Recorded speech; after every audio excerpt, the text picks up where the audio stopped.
ये क्या कहा, ये स्ट्रक्चर का नाम बोलो, इंटेगुमेंट। और इंटेगुमेंट के बाद ऐसा कुछ अपन ने कल बात कर ली है। और यहां एंट्री अपन ने चलाजल एंड से देख ली है, इंटेगुमेंट से देख ली है और माइक्रोपाइल से देख ली है पॉलन ट्यूब की।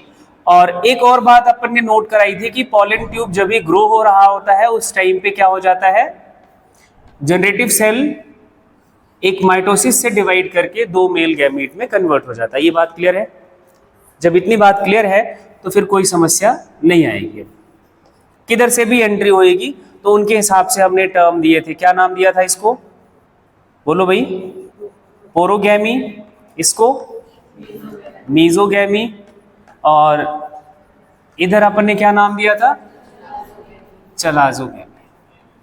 जब आपसे कभी ये सब्जेक्टिव क्वेश्चन बने एग्जाम में तो कभी ऐसे डायग्राम मत बनाना, तीनों को एक ही डायग्राम में एंट्री मत दिखाना, तीनों की जैसे आपने डायग्राम कॉपी में बनाया अलग अलग वैसे दिखाना, ठीक है?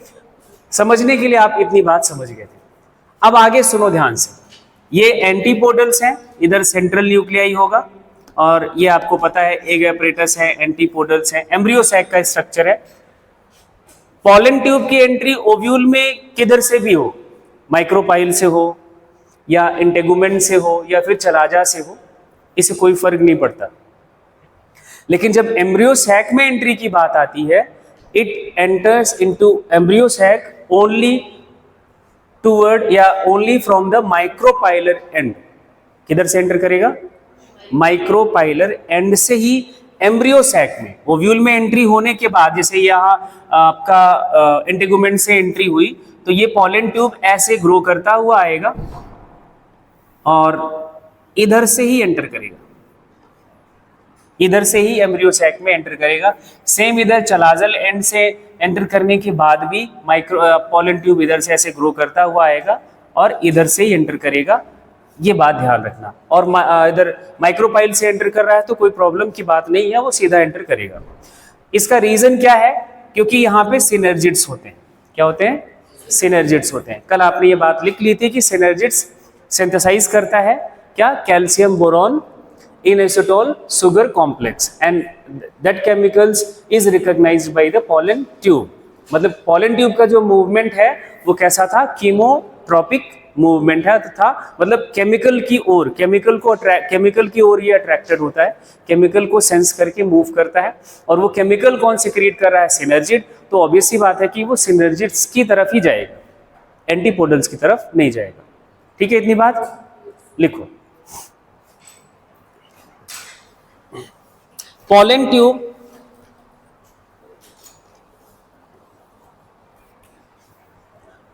Tube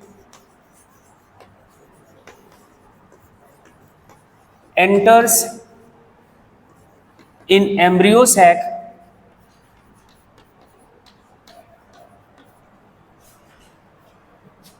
always from micropylar end। ऐसा क्यों है, इसका रीजन लिख लो। Because at micropylar end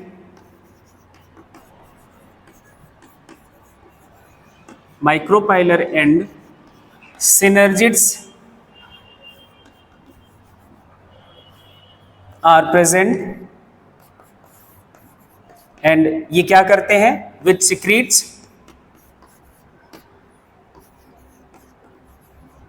secretes calcium boron and isotol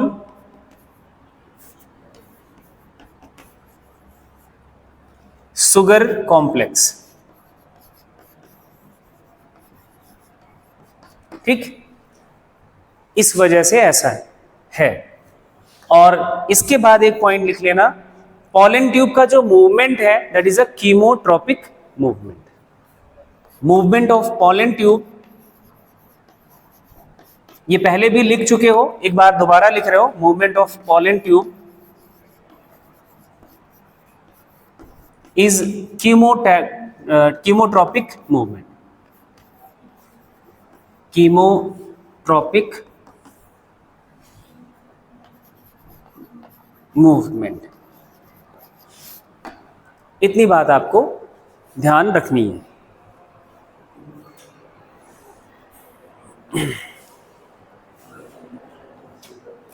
अब आगे चलें। आगे का जो चेंज है वो ध्यान से सुनो। एनसीईआरटी की बुक है आपके पास, तो एक बार बुक लाओ और ये पिक्चर सामने रखो, और ये माइक्रोपाइलर एंड। माइक्रोपाइलर एंड पे आपने पढ़ रखा है कि दो सेल्स हैं, सिनर्जिड। सिनर्जिड के पास क्या होता है? फिलीफॉर्म एपरेटस, ठीक है। और इसके इस एक एपरेटस के साथ ही आपका एक स्ट्रक्चर और है जिसका नाम अपन ने क्या रखा था? Egg cell. इधर ही होता है लगा एग सेल, और यहाँ पे 3 सेल्स होते हैं। इन सेल्स का नाम क्या था? एंटीपोडल, और 2 यहाँ पे न्यूक्लियाई, सेंट्रल न्यूक्लियाई। इतनी बात क्लियर है? ठीक है। जो पॉलन ट्यूब है, यहां से हमने मान लिया कि इधर से कहीं से चलाजोगैमी से या फिर मीजोगैमी से पॉलन ट्यूब आया। पॉलन ट्यूब के टर्मिनल पोजीशन पर क्या है? वेजिटेटिव न्यूक्लियस है ना। इसके बाद 2 मेल गैमीट होंगे। सब टर्मिनल पोजीशन पर क्या है? 2 मेल गैमीट्स। अब जो एंट्री होती है इनकी एम्ब्रियो सैक के अंदर, वो हमेशा इधर से होगी। ये आपको क्लियर है क्यों होगी? ये आपने देख लिया। जब भी एंट्री होती है पॉलन ट्यूब की, वो किसी एक सिनर्जिड सेल से होती है। किधर से होगी? Synergid cell. किसी एक सिनर्जिड सेल में ये एंटर करेगा और बर्स्ट करा के पॉलन ट्यूब एम्ब्रियो सैक के अंदर चला जाएगा। चाहे ये बना लो, चाहे ये बना लो, किसी से भी आप एंट्री इसकी दिखा सकते हो। कुछ इस तरह से ये सेल फिर बर्स्ट हो जाता है, इसका कंटेंट जो है वो खत्म हो जाएगा, डीजनरेट कर जाएगी एक सिनर्जिड सेल। इधर से आप इसको यहीं पे मान लेते हैं, हम यही है। अब वेजिटेटिव न्यूक्लियस यहाँ चला जाएगा, तो जो दोनों मेल गैमीट है वो इधर एम्ब्रियो सैक में लगभग एंटर कर जाएंगे। एक सिनर्जिड आपकी तो ऐसे खत्म हो जाती है। ये आपका एनसीईआरटी का जो पिक्चर है देखो, तो यही एंट्री को दिखाया गया है। एक डायग्राम में एंट्री ऐसे एक सिनर्जिड से होती है। पॉलन ट्यूब की एंट्री हमेशा किसी एक सिनर्जिड सेल में होती है। किसमें होती है? सिनर्जिड सेल में होती है। वो सिनर्जिड सेल डीजनरेट कर जाती है। वो सिनर्जिड सेल क्या हो जाएगी? डीजनरेट हो जाएगी, बर्स्ट हो जाएगी, डीजनरेट कर जाएगी। अब जब पॉलन ट्यूब एंटर कर गया तो पॉलन ट्यूब बर्स्ट करेगा and it releases their content. इसका कंटेंट में क्या है? ये वेजिटेटिव न्यूक्लियस है, 2 मेल गैमीट है, सम अमाउंट ऑफ साइटोप्लाज्म के साथ ये वहां एम्ब्रियो सैक के अंदर छोड़ देगा। एंड ड्यूरिंग दिस इवेंट जो इसका वेजिटेटिव न्यूक्लियस है, एक सिनर्जिड सेल है, ये डीजनरेट कर चुके होते हैं। क्या क्या? वेजिटेटिव न्यूक्लियस, ये जो वेजिटेटिव न्यूक्लियस है ये भी डीजनरेट कर जाता है, और एक यहाँ पे जो सिनर्जिड था ये भी डीजनरेट कर जाता है। अब इसके कंटेंट का बचा क्या? इसके कंटेंट का बचा 2 मेल गैमीट और एक सिनर्जिड। क्या बचा? 2 मेल गैमीट और एक सिनर्जिड। ये जो इवेंट चल रहा होता है, अब आगे की बात हम करेंगे आगे फर्टिलाइजेशन में। ये जो पूरा फर्टिलाइजेशन का इवेंट चल रहा होता है, इस इवेंट के दौरान इनको जो न्यूट्रिशन सप्लाई करना होता है वो इन्हीं सेल्स के थ्रू सप्लाई, जो हम डीजनरेट वर्ड यूज कर रहे हैं ना, एक्चुअली वो डीजनरेट होने का मतलब ये है कि वो मर के इनको नरिशमेंट देता है। उन सेल्स के पास जो न्यूट्रिएंट है that is used by these cells. कौन से cells? Male gamete, female gamete, जो एम्ब्रियो सैक का स्ट्रक्चर रहता है। इवन ये जो एंटीपोडल्स है they also gets degenerate. Antipodals भी डीजनरेट कर जाते हैं। एक्चुअली क्या हुआ? ये कंज्यूम हो जाते हैं। ये जो अभी आगे का इवेंट है, आगे का इवेंट अब समझना, लिखवाऊंगा मैं इकट्ठे ही, बट अभी इसको पहले पूरी बात समझ लो। जैसे ये एंट्री चल रही होती है, मीन्स पॉलन ट्यूब अब एम्ब्रियो सैक में एंटर कर गया, तो एक चेंज यहां होता है। ये क्या स्ट्रक्चर है? सेंट्रल न्यूक्लियाई है, 2 हैप्लॉइड न्यूक्लियाई है, N+N है, यही बात हुई थी, ठीक है। ये दोनों न्यूक्लियाई फ्यूज हो जाते हैं इस एंट्री के दौरान ही, ठीक है, और ये बन जाएगा सेकेंडरी न्यूक्लियस में कन्वर्ट हो जाएगा। अब ये कैसा स्ट्रक्चर हो गया? डिप्लॉइड हो गया। कैसा हो गया? डिप्लॉइड हो गया। पहला चेंज तो ये है। अब दूसरी बात सुनो, पॉलन ट्यूब ने अपना जो कंटेंट छोड़ा है उसमें से वेजिटेटिव न्यूक्लियस डीजनरेट कर गया, बचा क्या? ये 2 मेल गैमेट, 2 मेल गैमेट्स, ठीक है। अब ये जो 2 मेल गैमेट्स हैं इनकी कहानी सुनो। और ये वाला स्ट्रक्चर आपको पता है, ये क्या है? एग सेल या फीमेल गैमेट इसी को बोलोगे। ये भी हैप्लॉइड स्ट्रक्चर है। सिनर्जिड इज ये जो है आपका सिनर्जिड, ये भी डीजनरेट कर जाएगा, आगे ये भी यूज हो जाता है, तो इसकी भी कहानी आपको पता चल गई। ये भी डीजनरेट, ये भी डीजनरेट, ये तो एंट्री के जस्ट बाद ही साथ ही एक्चुअली डीजनरेट कर जाता है।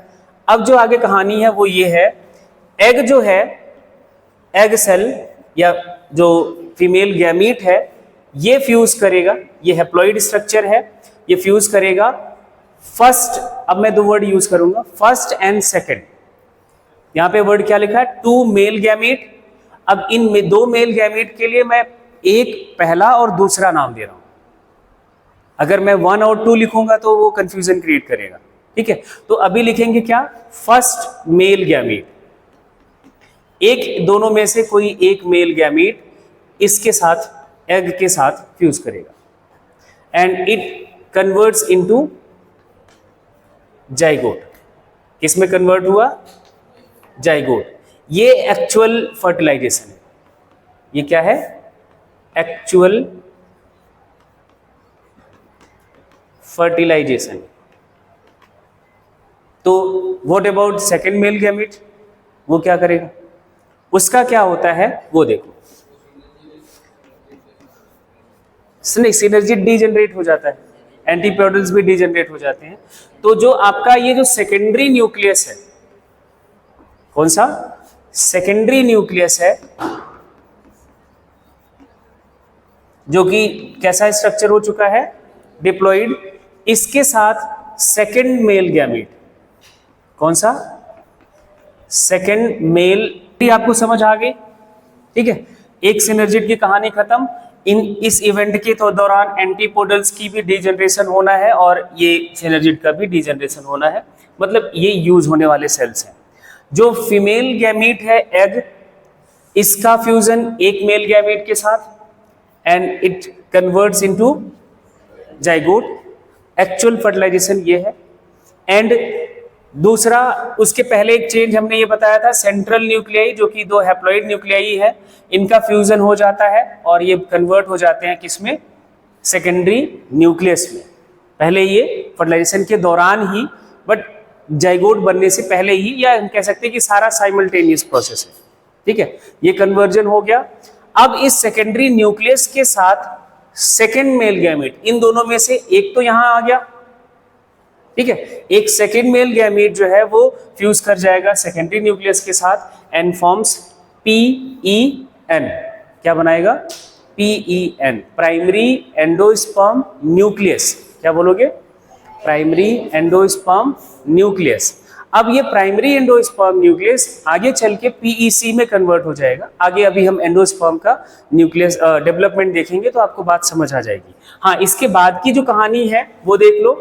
ये जो जाइगोट है यही डिवाइड एंड डिफरेंशिएट होकर बनाता है एम्ब्रियो। क्या बनाता है? एम्ब्रियो। क्या बनाता है? Embryo. Zygote is the first cell of next generation. क्या मैंने बोला? जाइगोट, हाँ, जो नेक्स्ट जो प्लांट बनने वाला है, नेक्स्ट जनरेशन जो बनने वाला है, वो जाइगोट से ही शुरू होता है। Zygote is the first cell of next generation. अब ये डिवाइड एंड डिफरेंशिएट होकर वो एम्ब्रियो बनाएगा। जब वो सीड आप जर्मिनेशन के लिए छोड़ दोगे तो यही एम्ब्रियो प्लांटलेट के फॉर्म में कन्वर्ट होकर नया प्लांट बना देगा। बात समझ आ गई इतनी? दूसरी बात, जो ये PEN है, PEN की जब बात करते हैं,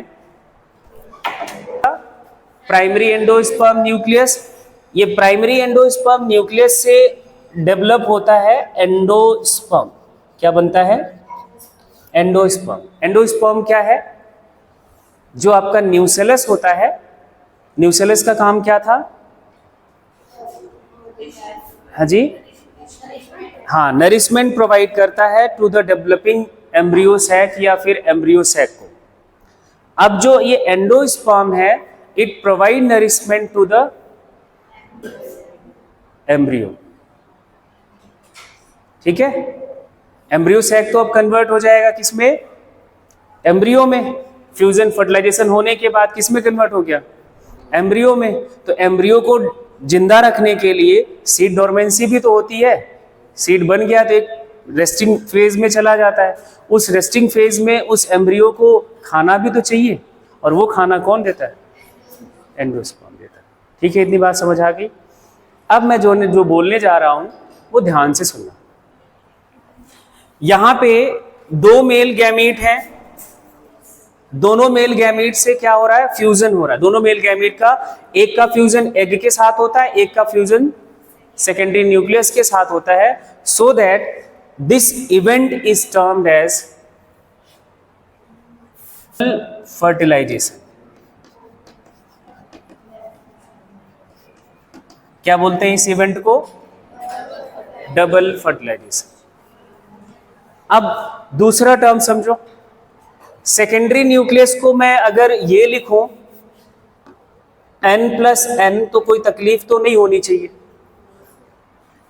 एक्चुअली पोलर न्यूक्लियाई तो यही है, या सेंट्रल न्यूक्लियाई यही था।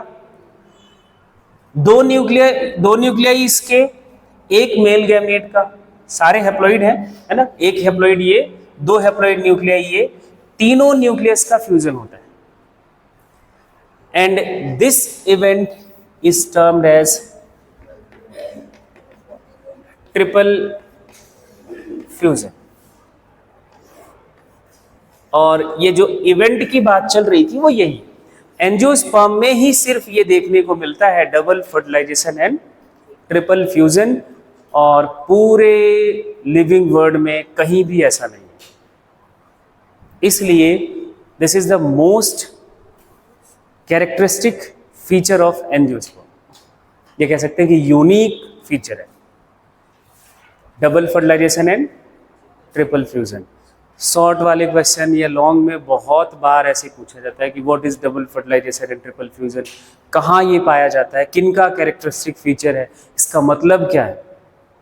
तो डबल फर्टिलाइजेशन का मतलब क्या हुआ? One male gamete fuses with egg cell and second male gamete is fuses with secondary nucleus, that is a double fertilization, and fusion of two nuclei of central nuclei या two central nuclei with second one male gamete is termed as triple fusion। इतनी बात सबको clear है? बोलो। इसको जरा सा भी हल्के में मत लेना, नहीं तो ये हल्का बना देगा आपको। Entry of pollen tube into embryo sac,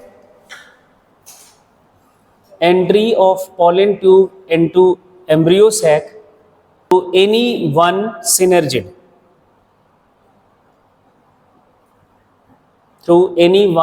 synergid, and that synergid start to degenerate। उससे तो नरिशमेंट वो भी देगा ना। ये जो सिनर्जिड्स हैं और ये एंटीपोडल्स हैं, ये यूज होते हैं नरिशमेंट में। ये जो सारा इवेंट चल रहा है उस दौरान में मेल फीमेल सारे गैमेट्स को नरिशमेंट चाहिए, तो नरिशमेंट देगा कौन? अभी ना एंडोस्पर्म है और न्यूसेलस से ले नहीं सकता क्योंकि सिनर्जी डिजनरेट होने वाला है। ठीक है, तो क्या लिखा? हाँ, that synergy start to degenerate when, next point, when tip of the pollen tube enters into the embryo sac, when tip of pollen tube enters into embryo sac,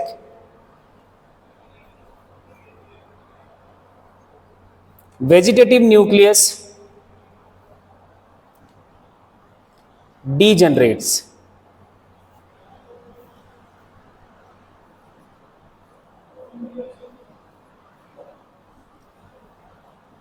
लिख लिया? Due to endosmosis, due to endosmosis, pollen tube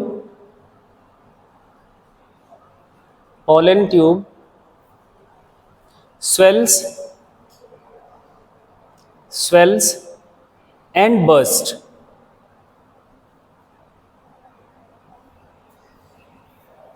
Inside embryo sac.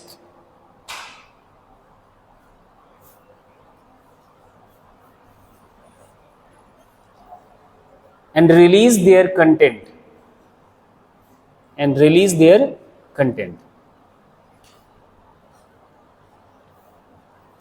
अपना वो content जो है वो क्या करेगा?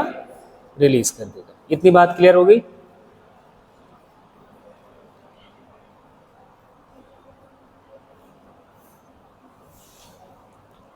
बोलो भाई, इतना बात सबको समझ आ गया?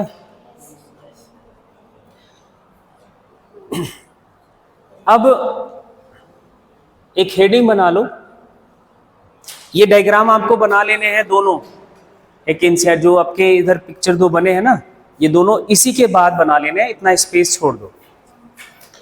ये, हाँ, ये वाले, ये तो सही समझ आ रहा है, बट ये जरूर बनाने हैं क्योंकि इस पे ना डायरेक्ट क्वेश्चन बनते हैं डायग्राम पे. Development of embryo and endosperm, ये आपको पोस्ट फर्टिलाइजेशन इवेंट में पढ़ने हैं. चलो, पहला पॉइंट नोट करके लिखो. Fertilisation of one male gamete with egg cell,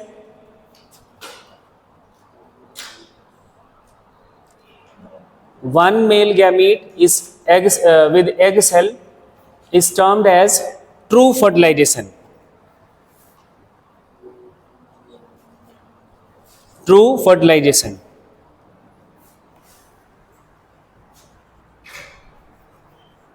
Which is discovered by Strasburger in Monotrapa plant. Monotropa plant में स्ट्रेसबर्गर ने डिस्कवर किया था ट्रू फर्टिलाइजेशन को. That is also known as syngamy. इसको हम एक और नाम से भी पूछा जाता है. नहीं, फर्टिलाइजेशन को, इस ट्रू फर्टिलाइजेशन को भी हम एक और नाम देते हैं. That is also known as syngamy. ठीक है इतना? which results zygote. इसका रिजल्ट क्या होता है? जाइगोट.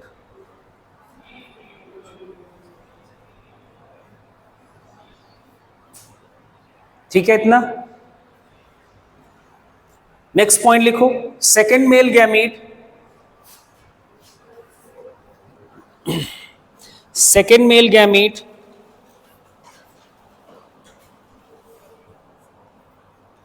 fuse with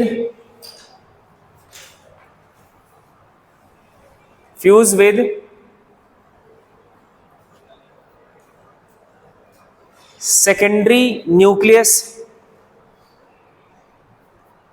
या डिप्लॉइड सेकेंडरी न्यूक्लियस लिख लेना तो ज्यादा ठीक होगा.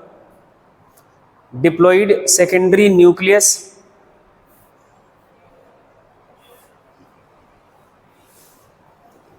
डिप्लॉइड सेकेंडरी न्यूक्लियस ब्रैकेट में लिखना इसी के बाद. Result of fusion of polar nuclei. ये सेकेंडरी न्यूक्लियस किसका रिजल्ट है? पोलर न्यूक्लियाई का. पोलर या सेंट्रल न्यूक्लियाई दोनों टर्म आप इसके लिए लिखते हो.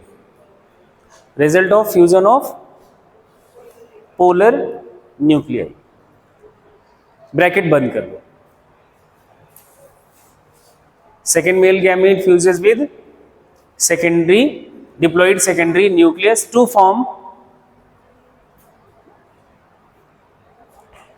primary endosperm nucleus. Primary endosperm nucleus.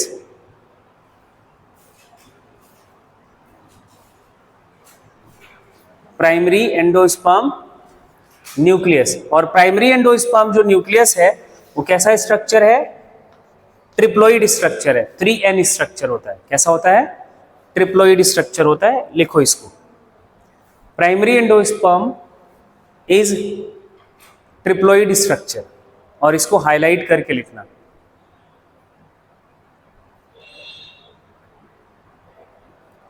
Triploid structure. अगर यही बात मैं आपसे पूछता कि जिम्नोस्पर्म का एंडोस्पर्म कैसा होता है तो क्या बोलते हैं? हैप्लॉइड होता है। कैसा होता है? हैप्लॉइड होता है। लेकिन एंजियोस्पर्म का एंडोस्पर्म कैसा होता है? ट्रिप्लॉइड, क्योंकि यही PEN से क्या बनेगा? एंडोस्पर्म। तो इनके भी सेल्स वही 3n वाले ही होंगे। ठीक है, तो ये दोनों में बड़ा मेजर डिफरेंस है, इसको भी ध्यान रखना।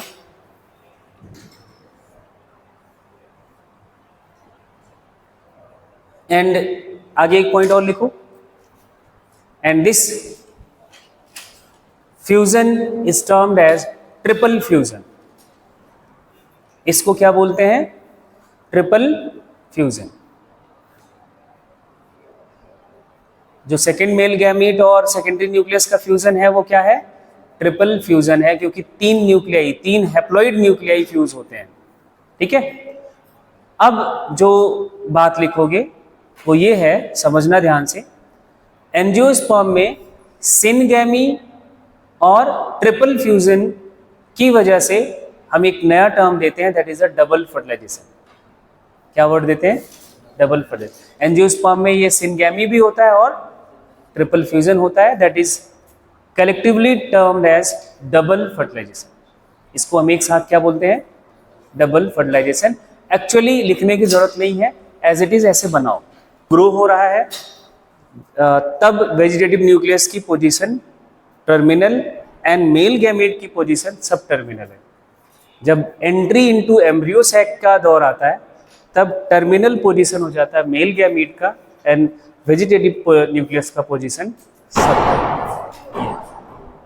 ऐसा क्योंकि सारा कंटेंट इसको रिलीज करना है, और ये डीजेनरेट होने वाला स्ट्रक्चर है, तो इसको पीछे रखने का क्या, कोई आगे रखने का कोई फायदा ही नहीं।